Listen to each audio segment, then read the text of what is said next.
What's the cruelest thing someone has ever done to you? My name is Marcus, and my life, though humble and unassuming, felt full of promise as my wife, Clara, and I prepared for the arrival of our first child. Clara and I had built a quiet but steady life together, sharing dreams of a future filled with laughter and milestones. At 42, I was no stranger to hard work, and Clara, with her warmth and resilience, was my greatest partner in navigating life's challenges. As the weeks passed, our small apartment became a flurry of preparation. Clara's hands carefully folded tiny clothes and arranged them in drawers, while I assembled furniture with an excitement I hadn't felt in years. We laughed over name choices, debated the best ways to baby-proof our home, and spent countless evenings imagining what our child might look like. Underneath the excitement, though, was a quiet undercurrent of nervousness. Parenthood was uncharted territory for us both, and the weight of responsibility lingered in our minds. Yet, with Clara's hand in mine, I felt ready to face anything. The baby was our chance to create something beautiful together, to bring a new kind of joy into a world that hadn't always been kind. We didn't know then how fleeting those days of anticipation would be, or how quickly everything we'd hoped for would shift. All we knew was that we were on the brink of a new chapter, one we had longed for more than anything. The call came while I was at work. A jarring interruption to an otherwise routine day. The voice on the other end of the line was urgent, almost frantic, informing me that Clara was in critical condition during labor. For a moment, I couldn't process the words. The day we had both eagerly anticipated now felt like it was spiraling into a nightmare. My heart pounded as dread surged through me, the weight of what was happening pressing down with relentless force. I dropped everything, barely able to think as I rushed out the door.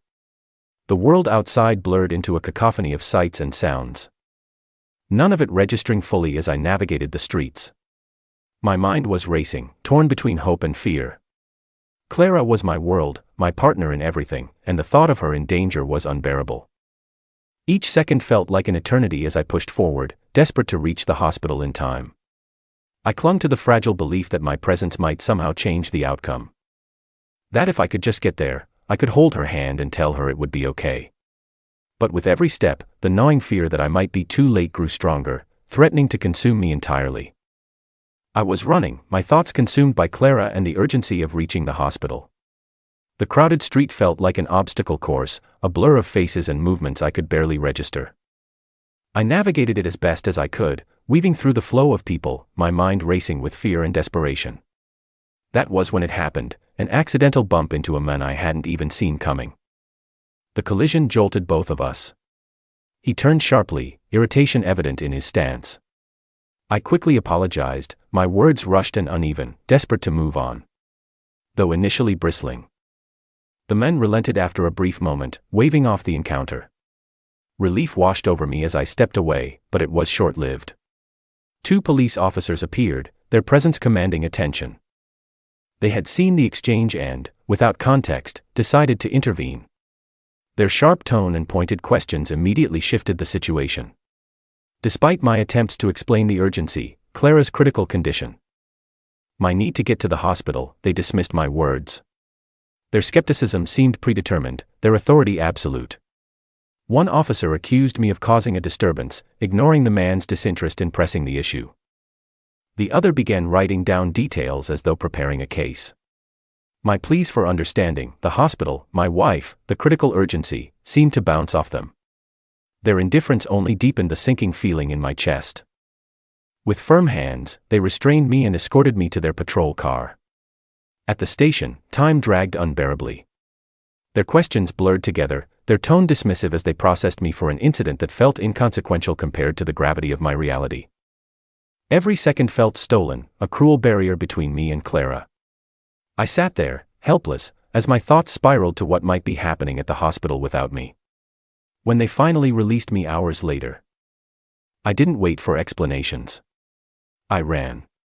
My legs felt heavy, my heart pounding as I retraced my steps, the hospital looming in my mind like a distant beacon. But as I entered the waiting room, the stillness and somber expressions of the staff told me everything I needed to know. Clara was gone. The weight of that moment was suffocating, a grief so profound it felt like the ground had fallen away. My wife, my partner, my anchor, was gone. All that remained was the tiny, fragile life she had left behind, our daughter. The joy of baby arrival was eclipsed by the void Clara's absence created. Even now, I wonder if things might have been different. If those officers had listened, if I had been allowed to be there for Clara, perhaps the outcome wouldn't have changed. But the ache of not being there, of not holding her hand in her final moments, is a burden I will carry forever. Their actions were more than cruel, they stole something irreplaceable.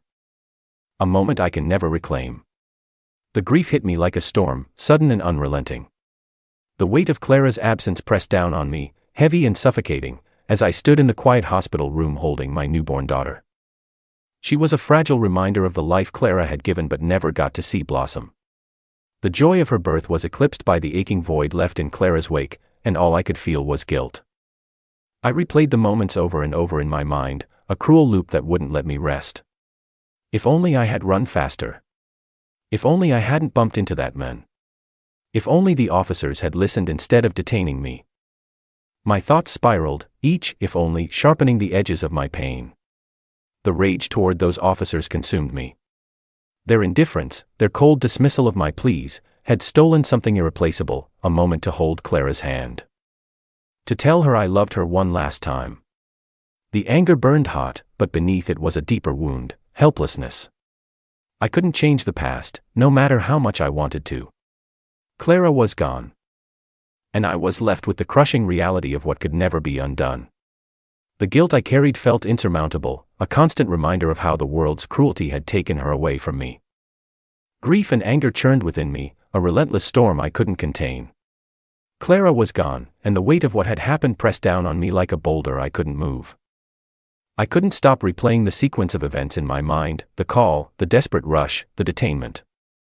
The officers' faces, their dismissive tone, their utter lack of humanity, they had robbed me of the last moments I could have shared with Clara. My fists clenched as the rage built to a boiling point. I couldn't sit still. I couldn't let this go. I found myself at the police station, the fluorescent lights glaring down as I pushed through the doors. My presence immediately drew attention, and I could feel the officers' eyes on me. I need to talk to them, I said, my voice low but firm. The front desk officer barely looked up before gesturing toward the back. I didn't wait for an invitation. When I saw them, the two officers who had detained me that day, something inside me snapped. I stepped forward, my voice rising as I let out the torrent of pain and anger I had been holding back. Do you know what you've done? Do you even care? My wife is dead because of you. My words echoed in the room, each one fueled by the rawness of my grief. They didn't respond with remorse or understanding. Instead, their expressions hardened. One of them stepped closer, his tone cold and condescending. You need to calm down, he said, his voice sharp, as if I were the one out of control. But how could I calm down? How could I let them treat my pain as an inconvenience? I shouted back, the volume of my anger rising with each word. The room grew tense, and before I knew it, one of them grabbed my arm. The other stepped in, and what had been a verbal confrontation turned physical. They shoved me against the wall, their hands rough and unyielding. I struggled. But they were stronger, and the next thing I knew, I was on the ground. Pain shot through me as I felt a boot press into my side. Enough, one of them barked, as if I were the one who had crossed the line. When they finally let me go, I was left bruised, both physically and emotionally.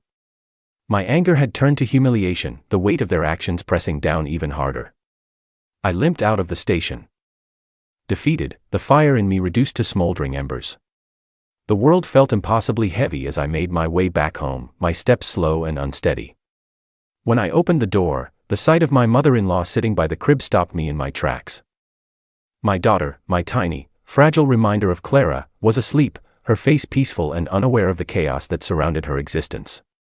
Her grandmother looked up at me, her expression a mix of sadness and concern.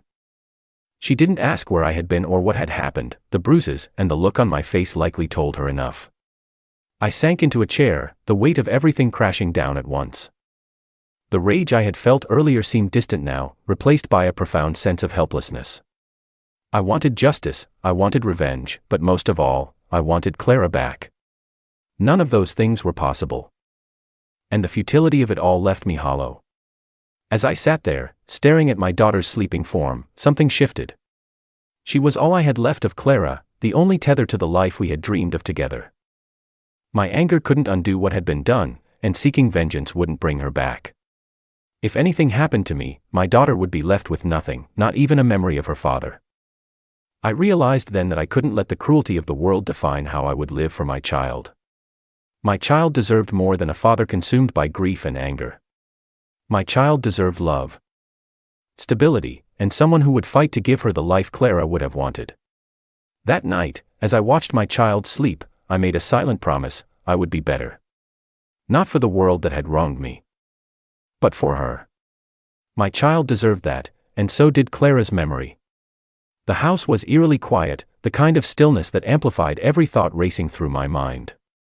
The small living room, once filled with Clara's warmth and laughter, now felt cavernous and cold. My daughter lay asleep in the crib a few feet away, her tiny breaths the only sound breaking the silence. I sat alone, my body aching from the bruises inflicted by those officers, my heart heavy with grief and anger. Revenge consumed my thoughts. I imagined confronting the officers again, forcing them to feel even a fraction of the pain they had caused me. In my mind, I relived every moment of that awful day, their callous disregard for my pleas, their arrogant dismissal of my urgency. It wasn't just about Clara anymore, it was about justice, about showing them that their actions had consequences. But as vivid as those fantasies were, they brought no solace. My gaze drifted to the crib, where my daughter slept peacefully, her tiny hands curled into soft fists. She was the only light left in my life, the only connection I had to Clara. And as much as I wanted vengeance, the thought of my daughter losing me too stopped me cold. What would happen to her if I acted on my anger? Who would hold her when she cried? Who would teach her the songs Clara used to hum? Tell her stories about the mother she would never know. The thought of her growing up alone, without either of us, filled me with a new kind of anguish. I couldn't let her become a casualty of my rage. I realized then that the cruelty of the world, though immense, could not define who I was or how I would raise my child. I couldn't control what those officers had done or the loss I had suffered.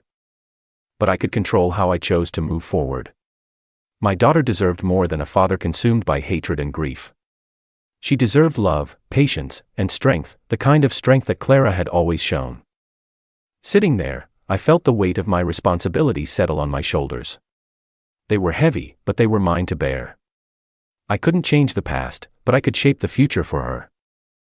As I watched her sleep, I silently vowed to honor Clara's memory by raising our daughter to be strong, compassionate, and unbroken by the world's injustices. That night, I let go of my fantasies of revenge. They were a burden I could no longer afford to carry. My focus shifted to the little life before me, the one Clara had fought so hard to bring into the world. She was my reason to keep going. My reason to be better. No matter how cruel the world had been to me, I would not let it take her happiness too. In the wake of Clara's loss, I found myself standing at a crossroads. Burdened by grief yet anchored by the presence of our newborn daughter. The pain of losing Clara was unbearable, but in the quiet moments, as I watched my baby girl sleep, I realized I had a choice to make. I could let the weight of my sorrow consume me, or I could find a way to transform it into something meaningful. For her, for the life Clara had entrusted to me, I chose the latter. Raising a child on my own wasn't something I had ever imagined. Each day brought new challenges, and the absence of Clara's steady guidance made every decision feel daunting. There were sleepless nights filled with the cries of a baby who didn't yet understand her world. And long days of work that left me physically drained. The simplest tasks felt monumental, preparing bottles, soothing her to sleep, and balancing the demands of work and parenting. Yet, amidst the exhaustion, there was a sense of purpose that kept me moving forward. Clara's memory became my compass. I often thought about how she would have approached these moments, her patience, her warmth, her unwavering love. She had always been the strong one, the glue that held us together, and now I drew from her strength. Every time doubt crept in, I reminded myself that I wasn't just doing this for our daughter. I was doing it for Clara too. She deserved to be honored in the life we built, even if she wasn't here to share it. Love became my guiding principle. I poured all of it into my daughter, making sure she felt Clara's presence even in her absence. I surrounded her with stories of her mother, How kind and brave she was, how much she had dreamed of holding her. I played the songs Clara used to hum, hoping they would bring a sense of comfort and connection. I watched my daughter grow, her tiny hands reaching for the world, her laughter filling the void Clara had left behind. In those moments, I felt Clara's spirit with us, a reminder that love doesn't end with loss. There were days when the challenges seemed insurmountable. The world wasn't kind to a single black father raising a child. Judgment followed me wherever I went, and there were moments of financial strain that left me wondering if I could provide everything my daughter deserved. But every time I felt overwhelmed, I reminded myself of Clara's resilience. She had faced life's hardships with grace, and I owed it to her to do the same. As the years passed, my pain didn't disappear, but it evolved. It became a quiet strength, a constant reminder of what I had lost and what I still had to fight for.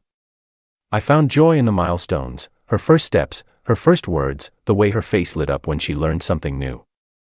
She became my reason to keep going, my anchor in a world that often felt adrift. Through it all, Clara's memory remained my guiding light. She had taught me what it meant to love unconditionally, to persevere in the face of adversity, and to find beauty even in the darkest moments. These lessons became the foundation upon which I built our life. In honoring her, I found a way to heal, to channel my pain into something meaningful. Looking at my daughter now, I see Clara in her, the same determination, the same light that had drawn me to her mother all those years ago. And though the ache of losing Clara will never fully leave me, I've come to understand that her love endures in the life we created together. It's a love that guides me, strengthens me, and fills our home with hope, even in her absence. Life as a single father was a challenge I hadn't been prepared for. Each day felt like a marathon, a relentless balancing act between work, childcare, and the unyielding weight of grief. The mornings began early, my daughter's cries pulling me from restless sleep, and the nights stretched late, filled with feedings, laundry, and the quiet moments of solitude that often brought my sorrow to the surface. I moved through each day with an unspoken promise to Clara, to give our daughter the life she deserved, no matter how difficult it became. Work was no escape. The same job I had once found routine now became a source of relentless stress. My co-workers viewed me with a mix of pity and skepticism, their comments subtle but cutting. I could sense the judgment when I left early to pick up my daughter or when exhaustion dulled my focus during meetings. Promotions and opportunities seemed to pass me by, the unspoken rules of workplace discrimination holding me in place. The financial strain grew heavier with each mischance, but I couldn't afford to dwell on it for long. My daughter needed me, and that need outweighed any bitterness I felt. At home, the struggles were just as intense. Bills piled up faster than I could pay them, and unexpected expenses left me scrambling. There were moments of despair, nights when I stared at the ceiling wondering if I was enough. Could I truly provide for her? Could I be both mother and father, filling the void Clara had left behind? The doubts were relentless. But giving up was never an option. Every challenge was a battle, and every small victory became a reminder that I was still moving forward. Through the haze of exhaustion and worry, my daughter became my anchor. In her, I found joy that softened the edges of my grief. Her first steps were wobbly and uncertain, but the pride that swelled in my chest as she toddled toward me was overwhelming. Her laughter, bright and unrestrained, became the soundtrack to my days, a light that pierced through even the darkest moments. It wasn't just the milestones that mattered, it was the small, ordinary moments, her tiny hand gripping mine, her sleepy smile as I tucked her in, that reminded me of the beauty in our journey. We developed a bond that was unshakable, built on trust and love. She became my greatest teacher, showing me resilience in her curiosity and strength in her joy. Despite everything, she thrived, and in her growth, I found a sense of purpose that carried me through the hardest days. The world outside our home might have been unkind, but within those walls, we had built something strong and unyielding. Though the path was grueling, I knew that every sacrifice, every late night, and every difficult decision was worth it. My daughter was more than a reminder of Clara, she was a testament to the love we had shared and the life we had dreamed of building together. Watching her grow, I understood that while life as a single father was far from easy, it was also filled with moments of profound meaning. She was my reason to persevere, my light in the darkness, and the hope that carried me forward. As I sat alone one evening, the house quiet except for the soft hum of the baby monitor, my thoughts drifted to the journey that had brought me here. The weight of grief and anger I had carried since Clara's death still lingered, though its edges had softened with time. For so long, my days had been consumed by a simmering rage toward the officers who had taken precious moments from me. Their callousness robbing me of the chance to hold her hand one last time. That anger had been my companion, a fire that both fueled me and threatened to consume me. But as I reflected on the life I had built with my daughter, I began to see that holding on to that anger wasn't sustainable. It had anchored me to a past I could not change, tethering me to pain that served no one, not Clara's memory, not my daughter's future. And certainly not my own peace. The injustice of what had happened remained undeniable, but I realized that my hatred for those men did nothing to heal the wound they had inflicted. It was a burden I had been carrying for too long, one that had weighed down my steps and clouded my days. Forgiveness, I came to understand, wasn't about excusing their actions or pretending that what they did was acceptable. It was about releasing myself from their grip, refusing to let their cruelty define the man I was or the father I wanted to be.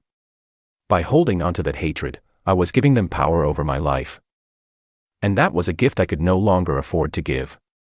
My energy needed to be spent on my daughter, on nurturing the love and resilience that Clara would have wanted us to carry forward.